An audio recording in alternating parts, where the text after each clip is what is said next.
Good day, my dear students. In our previous session, we understood what is meant by entropy. Entropy is nothing but randomness of a system. How it was responsible for a process to be spontaneous. Now, today we are going to discuss the combination of enthalpy and the entropy factor so that the process becomes spontaneous. Okay, right. So, once again, I welcome you all for the second part of entropy topic. Heat has randomizing influence on a system, and temperature is the measure of average chaotic motion of particles in the system. The mathematical relation which relates these three parameters is delta S equal to Q reversible by T. What is delta S here? Delta S is the change in entropy. What is Q reversible? Heat of reversible reaction. What is T? At that temperature. This means what? This means whenever you supply a known amount of heat to a system, its randomness increases, no doubt. That's why that's why it is said heat has randomizing influence on a system. But one more point I want to clarify here. Let us take two containers. In both the containers, 1 liter water is there. Okay, but one container is at 40 degrees centigrade. That is lukewarm water. Whereas the other container is at 100 degrees centigrade. Still it is boiling. The first container at 40 degrees centigrade, lukewarm water. Second container 100 degrees centigrade, still boiling. Now, in this condition, now if you supply same amount of heat to both the system, okay, both are at different temperatures, but you are supplying same amount of heat to both the systems.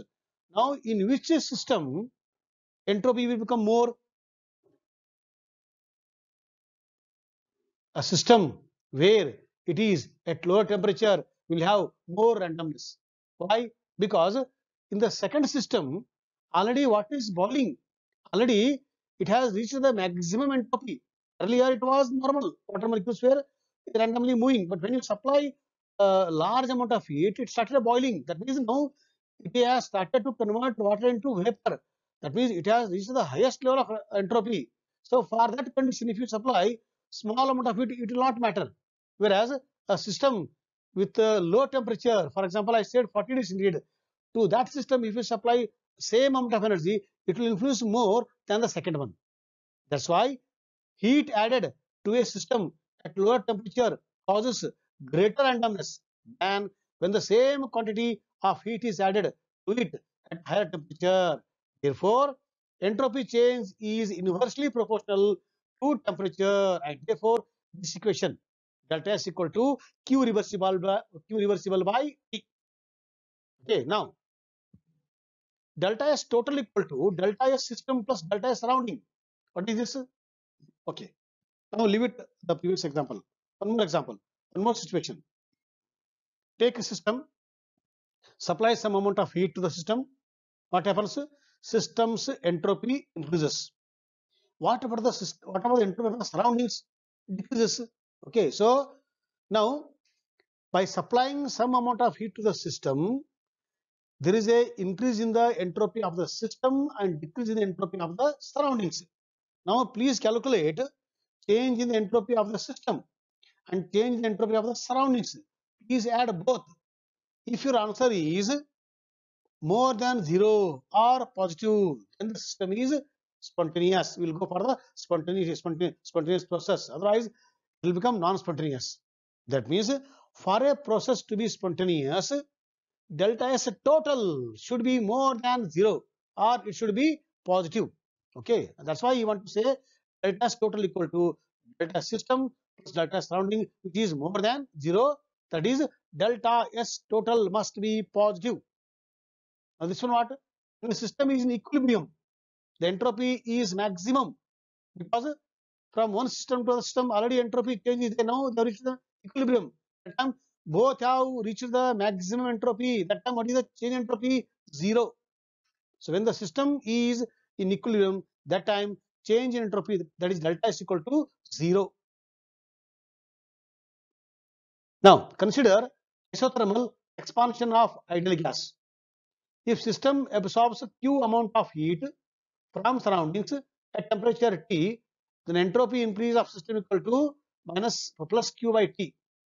Entropy decrease of surrounding equal to what? Minus Q by T. Why minus? I told just now. Okay, because surrounding is losing the heat. So for the less randomness, so it is decreasing. Earlier it was more random, now it is less random. So it is minus here. Okay, but total entropy should be more than 0 for a process to be spontaneous. Okay. Now these two are the important conditions for a process to be spontaneous. Change to a condition of less energy, change to a condition of greater randomness. Then only in total the system goes to the spontaneity. That is, these two together is called as what? Driving force for a process to be spontaneous. Okay, right. So all this is explained by a famous scientist, Willard Gibb. Okay, from America. So he introduced a concept known as Gibbs free energy, which is taking care of both factors, enthalpy as well as entropy. Okay, right. Now, a decrease in enthalpy favors a spontaneous reaction. Okay, that is, reaction is more likely to occur if the products formed are more stable than the reactants. An increase in entropy, that is delta is equal to positive, favors a spontaneous reaction. Okay, therefore, it is easy to see that reactions in which delta H is negative, delta H is positive should always be spontaneous. But what about if delta H is negative? If delta H is negative or delta H is positive, delta H is negative or delta H is equal to positive and delta H is positive, will these reactions occur? We need to consider another factor, temperature. For example, the melting of ice is a spontaneous reaction, but only at temperatures greater than 0 degrees centigrade. That means, along with enthalpy and the entropy factor, one more factor which is responsible for the process to be spontaneous is what? Temperature. I told you, temperature, small amount of heat supplied to two systems. Out of two, a system with lower temperature will have more randomness. Okay, that means temperature plays very important role in deciding the process to be spontaneous. So now the third factor, number one, enthalpy, number two, entropy, number three, temperature. Okay, so to more accurately predict whether a reaction will occur, we need to look at a third value. Okay, which is given by Gibb, and that is known as Gibbs free energy, symbolically capital Z. What is free energy? Free energy is a thermodynamic function that relates enthalpy and entropy to spontaneity. Free energy is connected with the ability to do work. That means, after the enthalpy change and the entropy change at a particular temperature, whatever energy is left, that is called as the free energy available with the system to do useful work. That is called Gibbs free energy. Now these are derivations. He has done it. A simple derivation is taken for 11th class. Okay. So at the end, delta G system is equal to delta H system minus a T into delta S system, and delta G should be what? This is negative. This one should be positive. Okay. If the temperature is more, the term more temperature with the delta specific becomes what? Total this term becomes more negative. This is already negative, this is again negative, total is negative. That means when the delta Z becomes negative, that time process becomes spontaneous. If delta Z is positive, process is non-spontaneous. If delta Z is exactly equal to 0, then process is at equilibrium. So this is the concluding part. Okay, so for a process to be spontaneous, delta G must be negative. What is delta G? Delta G is a thermodynamical term which is known as Gibbs free energy, which is taking care of enthalpy, entropy along with the temperature. Now let us relate this Gibbs free energy with equilibrium constant. Derivation is not there for your syllabus, only the last step is there. So directly we'll go to the equation. So delta G equal to delta G naught plus RT ln K. This is called natural logarithm. Okay. Now for a system to be for a system in equilibrium, delta is equal to 0. So 0 equal to delta G naught plus RT ln K. Now I will take delta G naught towards the LH side. So that time delta G, or this I will take on the LHS. That time delta G naught becomes a minus RT ln K. So here also delta G is becoming negative. Okay, that means whether it is equilibrium, see, for a system to be spontaneous, delta G should be negative. This is the concluding statement for the today's discussion. Okay, for a process to be spontaneous, delta G must be negative. Now, temperature, the deciding factor, okay, in this equation. How? Please see this table. So, this is the Gibbs free energy.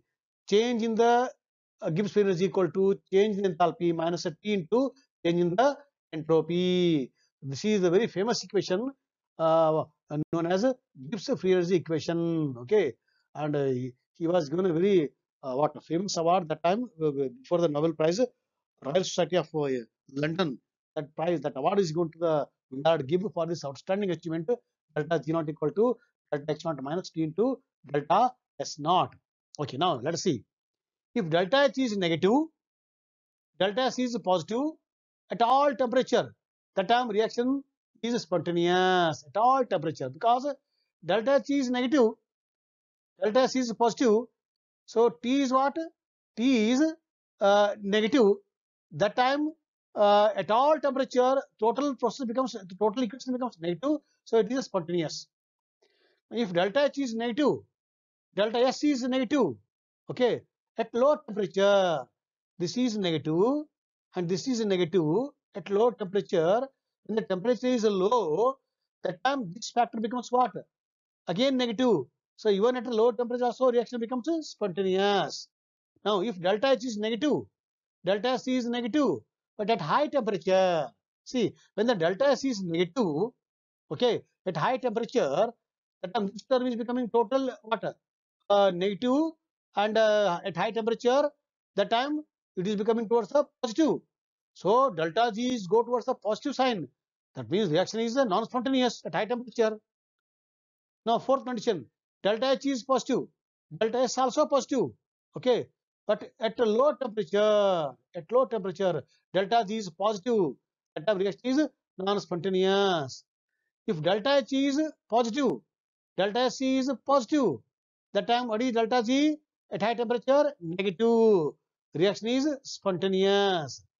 Now delta H is positive, delta S is negative. At all temperature, delta G is positive. That means the reaction is non-spontaneous. So depend upon the delta H condition, delta S condition, and temperature condition, we will decide whether the reaction is spontaneous, feasible or not. So you have to put only conditions. Okay. So these are the different conditions. At what condition reaction becomes spontaneous? That is decided by delta H, delta S, and temperature. Okay. So you put the values. If delta G is negative, spontaneous; otherwise, no, straight away. This is regarding the energy. Okay, energy is very important. That means today we have concluded the energy chapter. So today we have winded up the thermodynamics, very important chapter. These are captions related to the thermodynamics energy factor. Okay, right. But this is the important one.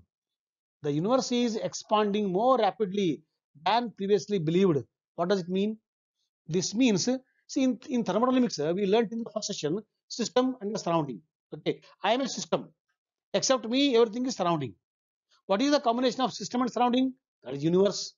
Okay, so universe means what? It is the combination of system and the surrounding. Okay, now if the delta S of the system or delta S of the surrounding, if both are what? A positive, that time delta S of the universe is also positive. That means delta S of the universe or delta S total is going towards what? More than zero, positive. That means it is becoming highly spontaneous. That's why scientists says that every year universe is expanding, because our universe is going for the high entropy. Till what will go, God knows. Okay. Therefore, every year our universe is expanding. It is going towards the high entropy. So, with this, we will conclude. We will wind up the today's session, and I think only one chapter is left. only one is left. Okay, that is chemical equilibrium, right? So after that, we'll go for the numerical solutions and remaining small revision part. Okay, this is very important. Okay, this from my side. For all that we have leads to abundance in all that we desire. That is the gratitude. Okay, thank you, my dear boys, for being with me in this energetic chapter thermodynamics. So whatever doubts are there, we'll clarify soon after the chemical equilibrium. Till then, have a nice time and thank you.